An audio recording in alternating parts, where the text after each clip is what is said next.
Minnie Gupta, welcome to the Lean Out Podcast. How are you today? Thank you so much, Don. I'm very happy to be here. Awesome. Well, I'm excited to chat with you. So tell us a little bit about you. Introduce yourself and talk to us about how your work-life balance is different than other people in your profession. Okay, well, so I started out very much in academia. I spent probably like a lot of your audience, many years in school, all of my 20s, part of my 30s, just getting educated, partly because I didn't really know what I wanted to do. And so I could always like just continue in school, right? And that was something that was acceptable in my family because I come from a very academically driven family. And so I received my undergraduate degree and then went on and received my PhD in biochemistry and then got an MBA in marketing and market research. And that was the academic phase of my life. And then I went into probably what I call my home and family life phase of my life and got married, had 3 children. My daughters are all older, out of the house. My youngest just left for college this fall. So this is a time really for me to focus on my passion and what I really wanted to do, which I'm excited to talk about. But so I spent a lot of time working in biotech and pharma. I taught at the university level for a little while, and then in healthcare as well. And my husband is a physician, and I helped run his practice and operations and marketing for about 15 years. So I've been in that for a long time. And due to a life-changing, I would say, event that happened a few years ago, I decided that I was going to start my own business. And basically, my husband went through a severe burnout and depression that lasted about a year. And at that point, I realized a couple of things. One, what if he couldn't go back to work? So I started thinking about like what I needed to do in order to start bringing more income into the family. And then also realize that life is short, like things can happen very unexpectedly. And so what are you going to do to live life to its fullest and to pursue your passion instead of just thinking about it? So at that point, I started my own business a few years ago using my background in marketing and in healthcare and kind of combined the two. And now I help not just clients in healthcare, but small business owners and entrepreneurs, primarily women, to grow their businesses so that they can stay kind of in their zone of genius, with what they're good at. Primarily, I help coaches stay within their expertise, and I can help them with all the automations, the marketing, and setting up all the systems and the technology in the background so that things can move as more of a well-oiled machine. Because I think a lot of people get really overwhelmed that they have to learn everything. So I love it. I absolutely love it. I figured out that, it's kind of funny, but this happened to me in my 50s and it took me this many decades to get to this point. And I feel like this is exactly where I need to be. But the beauty of it also is that, you know, it teaches me, you, everybody, that it's never too late to follow your passion. Like when it hits you and it's the right time, you will know that. And everything else in the background was like connecting the dots to get to this point. So I don't regret that it took me this long to get here, but I definitely feel like everything I'd learned in the past directed me in this way to get to this point. So yeah, so it's very unusual. I think that most biochemists probably are not doing what I'm doing. No, not at all. And did you go straight through after your biochemistry PhD to get your MBA, or did you work for a little while in research or something? Yeah, so I worked a couple of years. I taught at the University of Washington, biochemistry and cell biology for a year. And then I started taking some business classes. We lived on the West Coast at that time, and I took some business classes in Portland, Oregon. Realized that somehow that resonated with kind of my brain and what I wanted to do. And so then I applied for a MBA program and ended up moving back to the Midwest and got my MBA there. It's an interesting path because I don't think that many people who go into hard science and go all the way to the point of doing a PhD will turn around and do business. So you must have had some sort of a inkling for the business and marketing side of things that had been there for a while that just got sparked when you took that class. Yes, I think so. I think that sometimes, when we're making decisions of what we're going to do for the rest of our lives when we're 18 years old, we really don't know. Yeah. And in my family, there was a lot of like, academic pressure. My sister's a physician and it's just the two of us. And so, the course of career could be you're a doctor, you're an engineer, or you get a PhD. So I decided, okay, I'll get the PhD, and I did that. And yeah, it is unusual. I love science. I'm a believer in science. I support all things science, which was so maybe a little bit later I can talk about this because I have a strong belief also in mindset and manifestation. So, that's something that doesn't always resonate with people with the science background because of course, we want proof and our whole education is based upon proof and experiments and things like that. So just the realization of how vital and important that can be, the power of the subconscious also.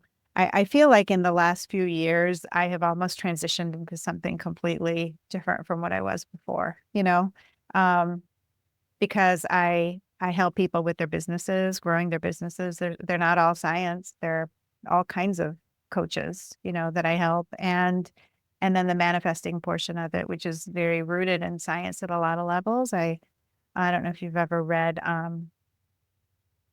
it's not called The Placebo Effect. You Are the Placebo by Joe I Dispenza. haven't I haven't read that book, but I am familiar with some of his work. So Yeah. that's something to add to my list though. Yeah.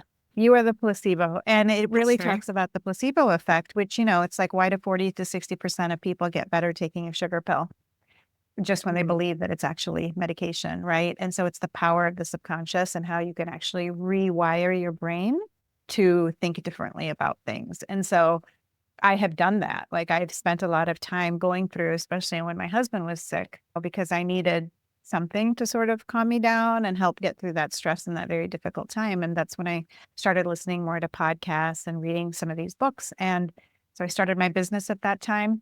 And I also started getting more into Wayne Dyer and Louise Hay and Joe Dispenza. And all of that kind of got me through it. And now I just feel like it helped me to really figure out what I was supposed to do. Well, in your description of your life and your journey, so many things came up, and I love the lessons that you've even just teased us with already. I want to go back to that time when this life-changing transition occurred and describe to me what was happening. How old were your kids? What was going on in your life for you and your husband that he then developed this burnout and a severe kind of depression and disease?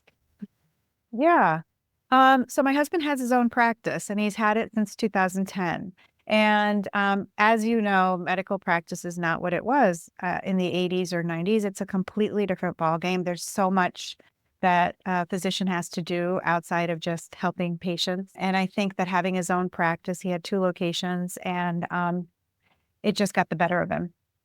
Just the constant work and then the coming home and then doing charts and more work and then weekends. And then HR issues were a huge burden on the practice all the time, it seemed like. And so um, I think at some point it just became too much for him. And I remember exactly when it started. It was Labor Day weekend in 2022. And we had gone away for the weekend with our three daughters, and he couldn't sleep well that weekend. And then as soon as we got back, it just seemed like he just couldn't sleep well after that, which of course is a sign, and some, it can be a sign for depression as well. And um, as time progressed over the next few weeks, it just seemed to get more and more. And he would complain about feeling like he had rocks in his head and he couldn't, like when he was seeing his patients, he just couldn't process things properly. And it continued to just get worse, and he would have to take a couple of days off and then go back and then take a couple of days off. It was hard on the practice, on the staff. I was trying to keep everybody happy. I was trying to speak to the staff and let them know that, oh, no, no, no, he's fine. It's all fine. Everything's fine. He needs a little bit of a break. Everything's gonna be fine. And then at home, my oldest daughter was graduating from college that year, and I was helping her with her LinkedIn profile and helping her with her job search and all of that. My middle daughter was graduating from high school at the same time, so I was helping her with college apps and getting everything going. Then my youngest daughter was in high school, so there was a lot going on at that Yeah, time. that's an understatement. And it's a lot. And so, people always like ask me, why in the middle of all of that did you decide to start a business? Because every night I would be sitting and I'd be doing some training and be updating some things, and getting ready to launch. And it was honestly my escape from everything. It was the one thing that I felt when I look back on it that I had control over. And luckily, I didn't resort to food or something like that, right? Um, I resorted to this new work and put all my energy whenever I had time in the evenings. I'd stay up till 12, 1 o'clock, 2 o'clock, just by myself, just building this business and getting ready to launch it. How did this affect you physically or mentally? Did you have any sort of issues with kind of almost like secondary burnout? No, I didn't. I didn't That's have good. secondary burnout. It was kind of amazing. I think it's because I felt like if I can't keep it together, who's going to keep it together for the family, you know?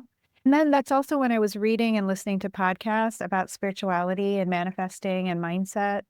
And all of that resonated so much with me that I felt that once I started doing some of those practices, it helped me so much mentally stay strong. So I feel like the universe almost sent me what I needed at the time, which is a really interesting way for scientists to talk. But it's Well, I this is very interesting because I don't think I've had a guest that has come on and talked about burnout in this way from the standpoint of being someone who is very close to another person's suffering. And I'm wondering if you had any advice for people out there who might be in this situation where they feel like they are the ones who are keeping it together for everyone else. And it could be that, their children are suffering, or it could be a spouse, or just even anyone that is super close to them.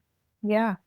Yes. I mean, I think so much is dependent upon your mindset and the strength of your mind, right? And always keeping in your head that you are also on a journey. So it's not, I think a lot of people, when they see a family member suffering, they put everything into that family member and they kind of lose themselves. And then you take on the stress of whatever's happening. I also had a mantra that I created. And the very beginning of my mantra is, I am the hero of my life.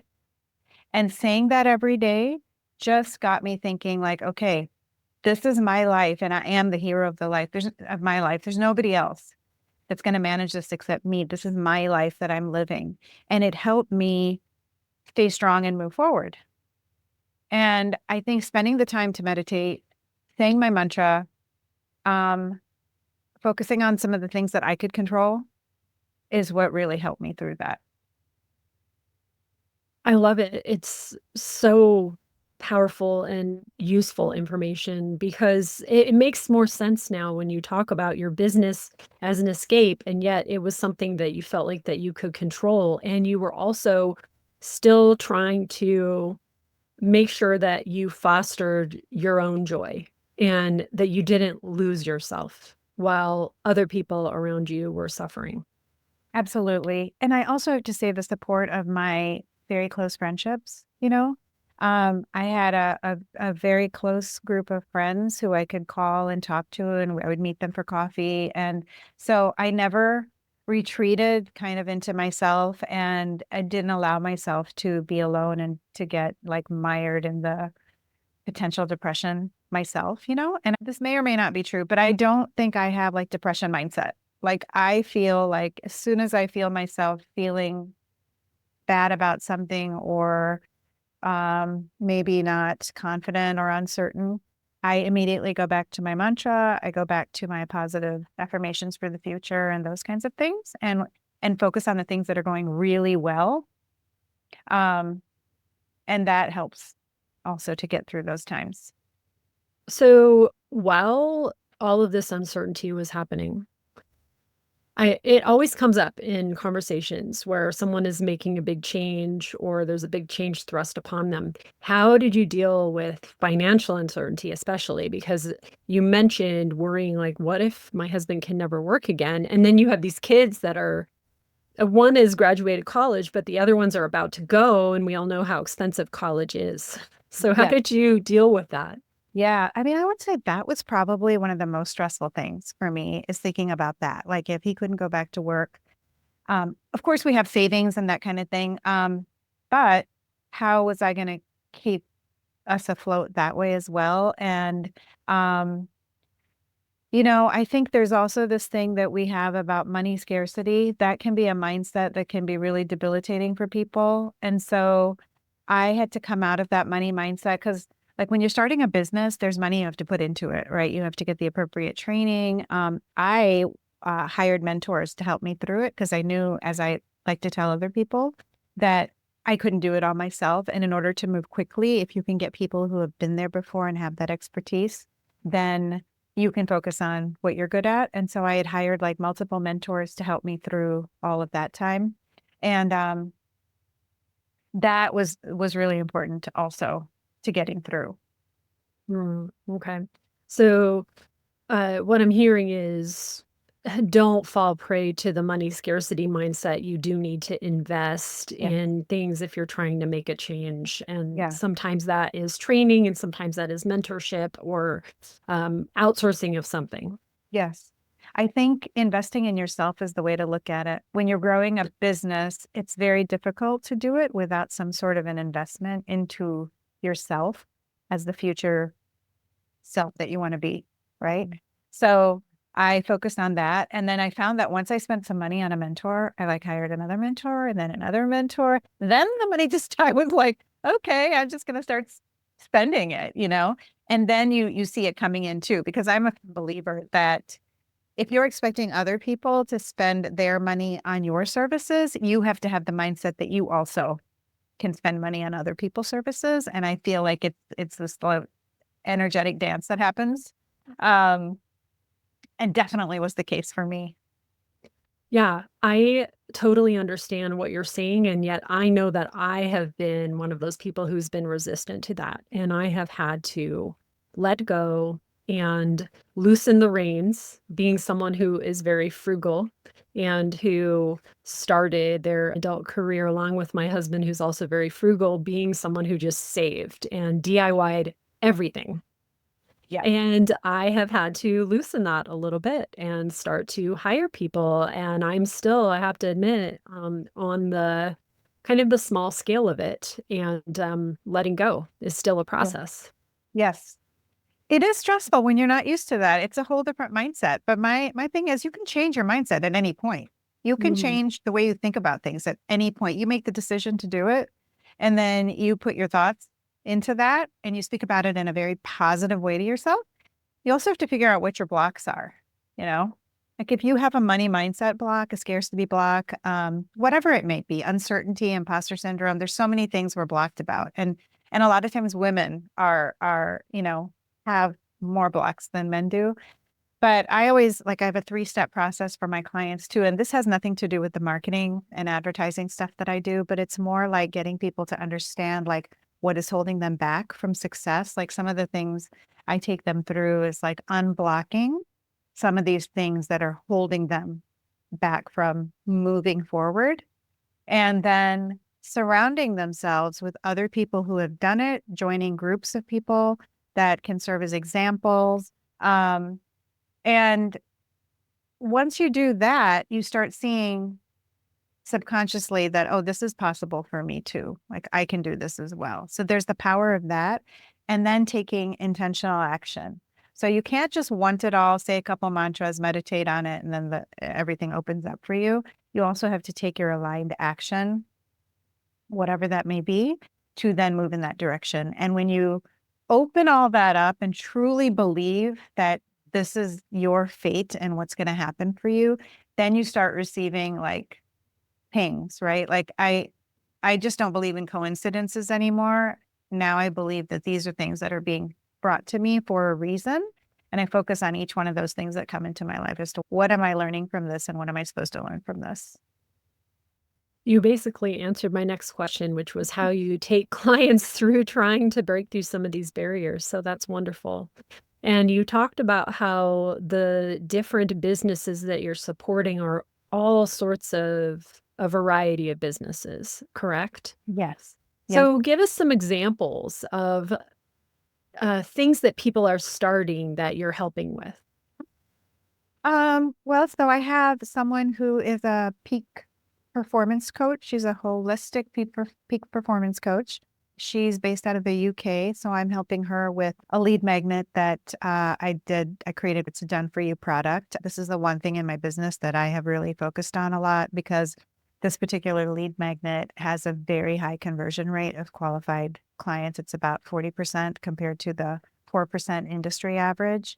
And so there's so many lead magnets out there, as you probably know, but this particular one I've seen to be so effective, not just for my clients, but for myself as well, that I really focus on this one for my clients. And so, peak performance coach, I have someone who is a speaking from stage coach. So she's teaching people how to gain the confidence, figure out what their offer is, and speak from stage. I have someone else who is he teaches people how to write books and to get into anthologies. And so I have multiple coaches that I'm working with, but then I also have like a local person who is a luxury car auto mechanic. He's got a shop in town, and somehow I met him and I do Facebook ads and funnels for him. So that's more of a lead generation product. So I have services that start from figuring out what your offer is and what your message is and honing in on that into a sellable product to creating your lead magnet to convert and to bring in leads, that are qualified for you.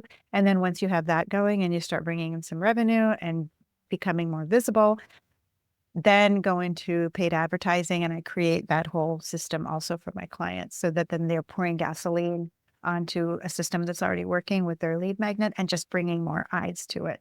So there's a process that it took me a while to figure out my process, but now that I've got it, I've gotten such clarity on it and seen like what works for people that now it's just like it's a pipeline of lead gen, basically. Well, I know my listeners will be interested because there are a lot of people that are doing a profession, typically a lot of physicians listening, who want to express their other gifts in another way. And there are different motivations for that. It might be because they want the stability of a second income, but it also might be because they want to express themselves in a creative way that is different than the way that they're working and they want to help people in a different manner. And so thank you for describing that. And what is the type of lead magnet that is so highly converting? What is the general category?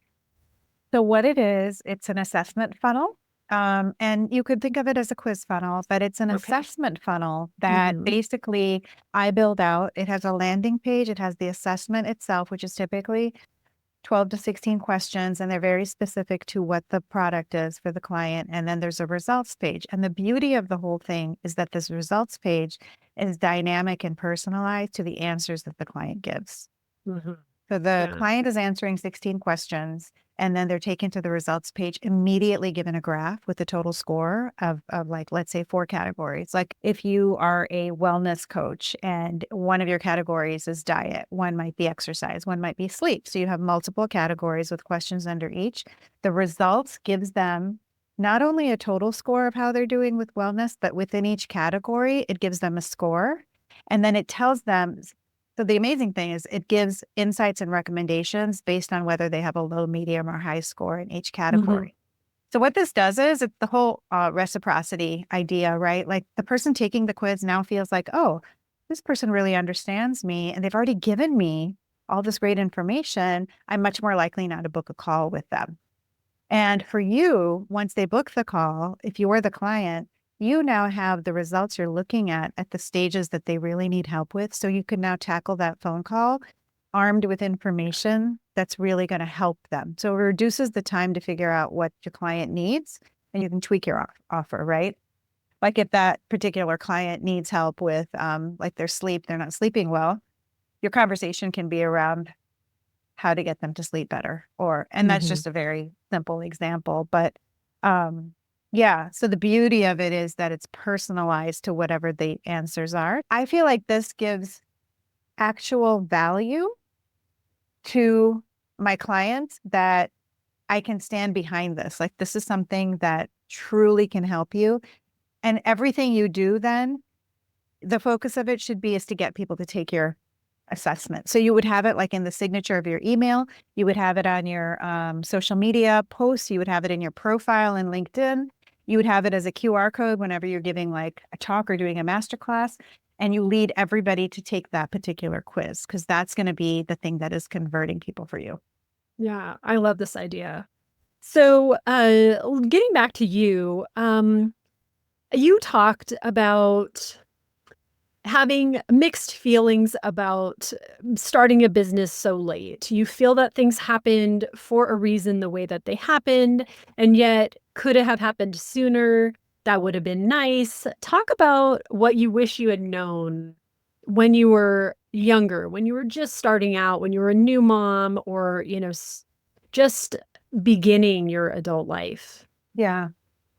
I mean, of course, we all feel in the back of our mind, like if I started this 20 years ago, imagine where I'd be, right? But I also believe in the universe and I believe that this was all meant to happen the way that it's happened for me. And starting this business after going through everything that I've gone through has made me a different person and has made me, I think I have to believe in the reasons why I'm here now and how I can help people based upon the experiences that I've gone through.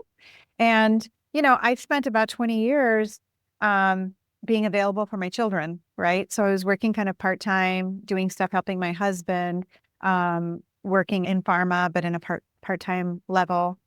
And it was all what it needed to be because I was able to be the mom that I wanted to be too at that time. And now I'm just so thrilled that my kids are where they are, and I've been able to launch them. So instead of empty nester, there's this term called bird launching. I don't know if you've heard that one. Love it. Yes, but I love bird launching. And I think of my kids as just doing what they're supposed to do now, and now I can focus very much on being authentic. Not that I wasn't authentic before, but really being authentic to me as the hero of my own journey. Yeah. And thinking of the way that you described your family and the pushes that you had for academia as a young child, how have you dealt with that with your own kids? Wow, that is such an interesting question because, yeah, I was still very academically focused with my children, you know? Some of those things just stick with you from Mhm. childhood, like who you were as a kid is in many ways who you are as an adult. And, you just want to make sure your kids have all the opportunities they can have. And then ultimately they decide what they want to do with it, but give them that foundation. I think one of the most poignant things that has happened to me is my youngest daughter, who's extremely independent, just went off to school this fall, really knows kind of like she knows what she wants to do kind of thing. And she wrote me a note before she went to school and she just said how what a great role model I am and how proud she is of me for starting my business and doing what I'm doing. And I love that. yeah, and that just makes me so happy. I mean, that almost like brings a tear to my eye every time I have to, say it because ultimately the goal is also that I want to be a role model for my daughters, that you can do whatever you want at any point. I love it. So, Minnie, do you have any last advice for people who are listening who are feeling stuck, feeling like they're on the treadmill of achievement, but maybe want to start a business in order to put other gifts out in the world and help people in a different way? Yeah. I mean, I would say, the first thing to do is if you want to just sit down, and I know that as high achievers, physicians, PhDs, sometimes we get on our hamster wheel and we feel like we can't get off. But if you just want to sit down and kind of write a list of if you could do anything and money wasn't an issue and uncertainty and imposter syndrome was not an issue, what would those things be? Like make a list of those things. And then also make another list of what do your friends think you're really good at? because your friends see it and they can tell you, like, you're so great at this or that. And then see if there's a marriage between the two. Like, is there anything that kind of coincides? And then join groups, join Facebook groups, join some local groups in your community, start doing some market research online. And just take like a small step every day, like a 1% step. It doesn't have to be huge. It can be like reaching out to one person on LinkedIn, doing something similar to what you'd like to do, setting up a call with somebody, starting a spreadsheet to list out like 10 people that you would love to get in touch with about this topic or whatever. Just small steps. I think people sometimes get stressed out because they feel like they have to do so much and they can't possibly start a business because they're busy already working. But you don't have to start the business immediately. You just have to take like the small 1% steps and then think about how far along you could be 365 days from now. Yeah, it's great advice to take small steps and don't get overwhelmed by Mhm. all of the possible things that you have to do. Yeah, and reach out to people. Like, I think that people want to help each other, and I think especially like women want to help other women. Anyone that reaches out to me that wants to talk to me about their business idea or how to grow, I'm always happy to talk to people. So I feel like there's more support out there than you think there is. Yes. So, where can people find you if they do want to make that call and talk to you a little bit more about growing a business? Yeah, I can, if you want to put it in the show notes, I can send my calendar link, and my LinkedIn profile. You can go to that and just send me a message through LinkedIn as well. Um, yeah, and then, we can set up a time and chat. I'm happy to Great. do that. Okay, great. Minnie, thank you so much for being on the podcast today. It's been a pleasure. Thank you. It's really fun. Thanks, Don.